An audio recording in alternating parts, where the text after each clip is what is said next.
Hello, and welcome to this episode of Health Matters, a public health education show produced by the Farmington Valley Health District. My name is Jennifer Kurtanis. I'm the Director of Health for the Health District, and during this episode, we will talk today about healthy homes and the relationship between the home environment and our health. We spend around 90% of our time indoors. Your home is a very important environment where you and your family spend much of your time. If your home environment is unhealthy or unsafe, it can lead to disease, injury, or in worst cases, even death. The quality of housing affects our quality of life. A healthy home can support health and well-being. We're very fortunate to have with us today Diane Harding. Welcome, Diane. Diane is the Chief Sanitarian at the Farmington Valley Health District, and in her role as a sanitarian, she responds to and answers a lot of questions from the public on housing-related issues. So welcome, Diane, and we're glad to have you here today to talk about this topic. So let's just start by discussing what do we mean by a healthy home, and what might we consider to kind of keep our homes healthy? Okay, well, a lot of things we're going to be talking about today are things that you may think of as common sense, you know, things that are done regularly, but it's always good to remind yourself of these things and how important they can be. So we're going to go over some of these topics, keeping a home dry, clean, safe, pest-free, well-ventilated, contaminant-free, well-maintained, and thermally controlled. And we'll talk about these in detail. Great, wow, so that's quite a list.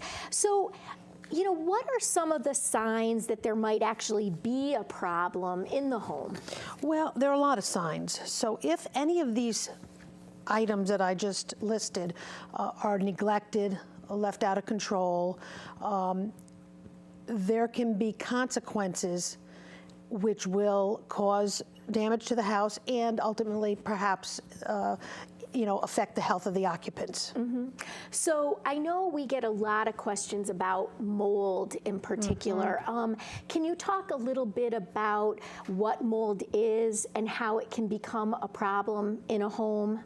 Sure, mold is a big problem. Mold spores are everywhere. They're inside, they're outside, they're ubiquitous. It's when they colonize to a point that you can actually see them or smell them that it really becomes detrimental to the health of the occupants, especially sensitive people with respiratory issues and skin issues. Mold, they need three things to grow. Two things we really can't control. They like kind of normal ambient temperatures that we like too. They need food, which their food is everywhere. They like cellulose, wood, sheetrock, ceiling tiles, books. You can't get rid of all of that.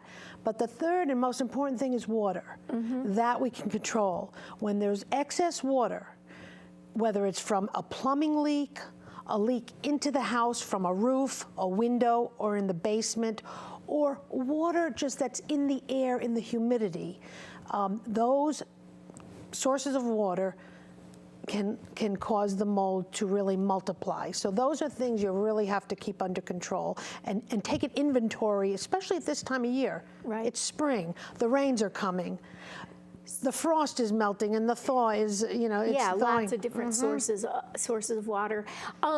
So ironically, we just were away for a long weekend and came home, and my son and I noticed that we had a staining on the ceiling in our mudroom. That's a situation in which there was obviously something going on. So we'll talk in a minute about what you recommend in a situation like that, but what are some other signs? Do you always see the visible mold? What are some other signs that there might be mold colonizing to the point where it could cause a problem? Well, yes, staining is really an obvious that there's some water getting into wherever it is in the home and leaving a ring of staining. You might just see damp wood, darkened wood. You may see, and you may actually see the mold. Yeah. And it can be any color. It can be black, green, white, yellow. I know black mold gets a lot of coverage, Stachybotrys. All molds are bad. Some are more toxic than others, and they can be other colors than black. Right. Yeah. So in a situation like we found, what are the things that we first recommend to a homeowner to try and address the situation and remedy a potential mold problem? Yeah, well, you want to, once you see a water problem or mold growth or dampness, you want to find where the water is coming from. You've got to eliminate that source, and then you have to go and remove anything that is moldy, rotted, that can't be cleaned. Any porous items that can't be cleaned, they have to be removed, like carpeting if it's been wetted for too long, padding, sheetrock. You know, even some woods can get rotted to the point where you just have to remove it. Non-porous items, hard plastics, those things can be, flooring that can be washed, clothing can be washed, sometimes bedding and couches, depending on how badly it's molded, those have to be removed. So in a situation like ours, the sheetrock, obviously we had to remove the sheetrock to identify where the leak was coming from. We're still looking for it. But you mentioned porous materials. Is there a time period? So for instance, a carpeting, if you can dry that out within a certain period of time, is that acceptable? Is there any kind of rule of thumb? Obviously, if it goes a week, that might be much more challenging, but. You know, you read 24 to 48 hours. Okay. At that point, if you haven't gotten to removing the water, wet vacuuming it out, getting some aeration in, fans on the items, you're going to have mold too embedded to really remove thoroughly. So you can use, you know, maybe you want to use 24, 48 hours as a guidance. Okay. You'll almost know some things. I mean, if you've got sheetrock that's so badly wetted, no amount of drying is really going to help it. You just have to remove it. And then for the non-porous, the harder surfaces like tile, flooring, countertops, plastics, as you mentioned, is there anything special people should wipe those surfaces down with? Well, once you get off the actual physical mold and dirt, you can use a very light, depending on the surface and if it can handle it. You have to know what surfaces can handle what, you know, chemicals. Usually a really weak bleach water solution can kill the mold, any mold spores that are left. Again, you have to know what surface it is and what it can handle. I mean, you're not going to use bleach on leather items or, you know, things like that. But yeah, usually you can clean these hard items just with soap and warm water. Right. So I know it is very hard to quantify the amount of mold that could be a potential problem for someone. And you mentioned people may be sensitive, they may have respiratory illnesses, allergies, etc. But in kitchens and bathrooms in particular, it's not unusual because of the moisture in the water, which, as you said, the one thing that we can control, for, you know, mold growth to grow a little bit around, you know, the juncture between the ceiling and the wall, that sort of thing. So what do we recommend in situations like that? You know, if you don't have a constant source of water from a leak into the house, a plumbing leak, say leaks around the basement where you would need a sump pump or footing drains, if it's something to do with the use of a bathroom, say around the caulking, you know, you clean it regularly as good as you can. Sometimes mold will stain, you know, remove the caulking, you know, as needed. Those littler areas are not going to cause such a big exacerbation in the environment. It's almost the hidden areas that seem to get out of control, flourish, and really cause a bigger problem. So really, you know, to do a survey of your house, especially in the spring, go in the attic, see if there are leaks. If you see stains, address them.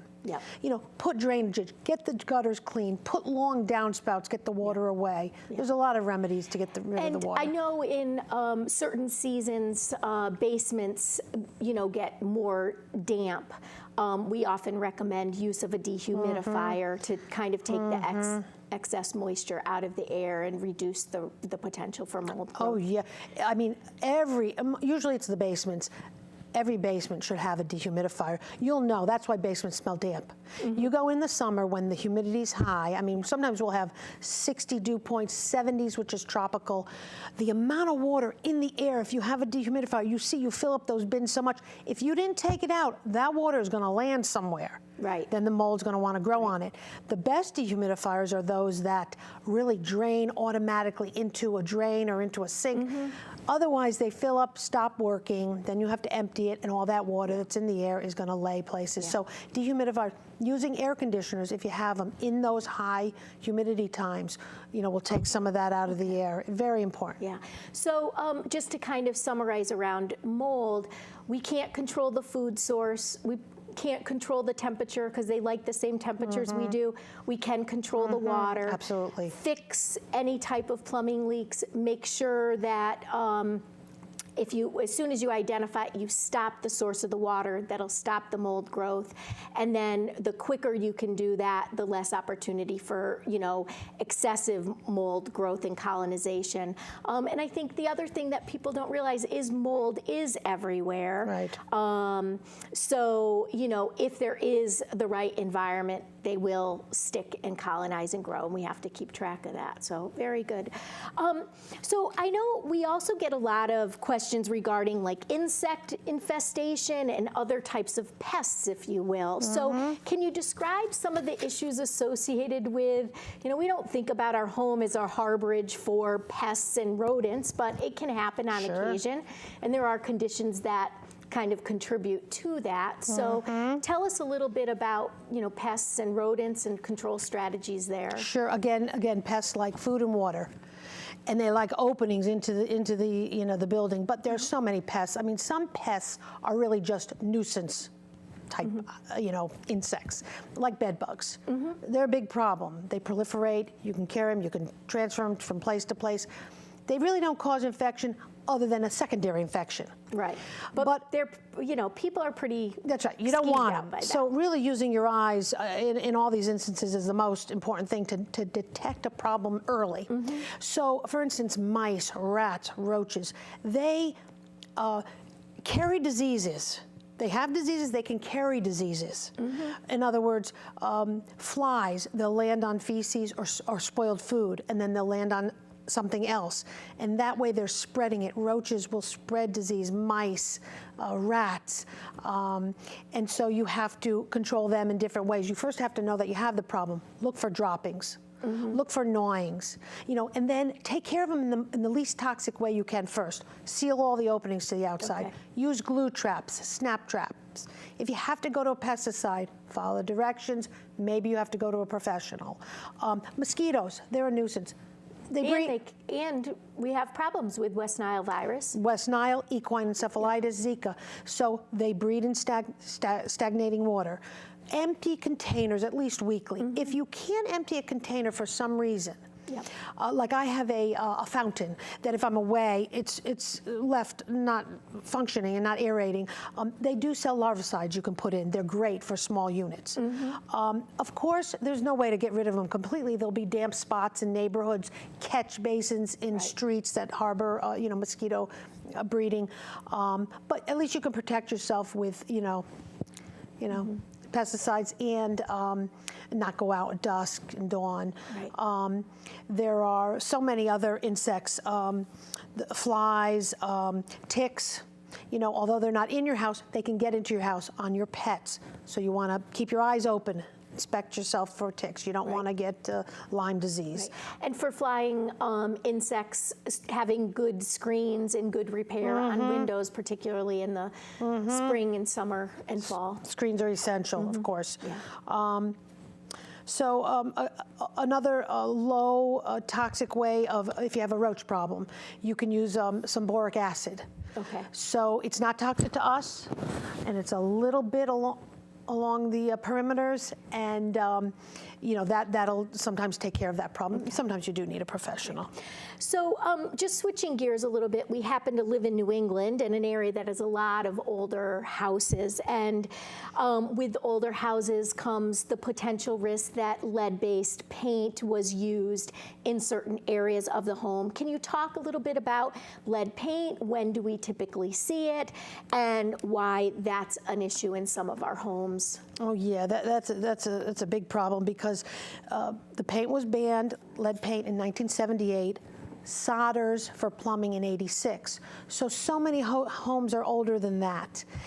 And children, especially under 6, are most vulnerable.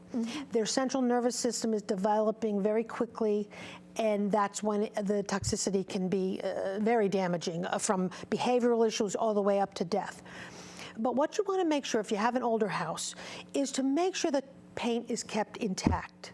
You know, it's like routine maintenance. Look, if it's not intact, keep it intact. Wet dust as you're cleaning, because if you're dry dusting, it's spreading the dust around. Use a HEPA filter vacuum, that'll trap some of it. But a big thing is friction areas. They tend to spread dust a lot. A friction area would be like a window going up and down, a door opening and closing and hitting the jamb, where you walk up steps. Those areas, it's hard to keep intact. So you want to make sure with your planning of renovations that you maybe take out those windows, put replacement windows, cover some of those areas that are friction. Little kids are closest to the floor. Yeah. The dust is going to spew. And they do a lot of this. Oh yeah, a lot of hand-mouth licking toys in their hands. So in those ways, you can try to reduce their exposures. Right. Great. So we also have a lot of resources available to homeowners that might want to do, home repair, do it yourself, to do it in a safe way, to identify if you have lead-based paint, and then how we move forward. Oh, sure. A lot of guidance on that. Very good. So are there other hazards that we might encounter in our homes that we should be aware of, or that we can do something about? There's so many things. Speaking of air, you don't want to smoke indoors. You want to make sure you have your smoke at all. Smoke at all, but especially indoors, everything's trapped, and you've got secondhand smoke, third-hand smoke, and fourth-hand smoke. So there's all kinds of exposures to that. You want to make sure you have your carbon monoxide detectors. Smoke detectors. Radon gas is a big thing because it is the second leading cause, well, actually the first leading cause of lung cancer in non-smokers. Right. So we have radon kits every winter for people to test their air, especially the basements, because that's where it's going to be, or the lowest living level. That's where it's going to be highest for your intake. So radon gas would be something to know about and remove, very easy to remove. Let's see, there are other things, your drinking water. Yes. Uranium can be in the drinking water. Radon, again, can be in the drinking water. Bacteria can be in the drinking water. If you have well water, test it regularly. You can call the health department about what parameters to test for. Yeah, we do. We have people that receive their water from a public water supply, which is tested routinely for certain things. People that with the private wells often forget, or, you just take your water quality for granted.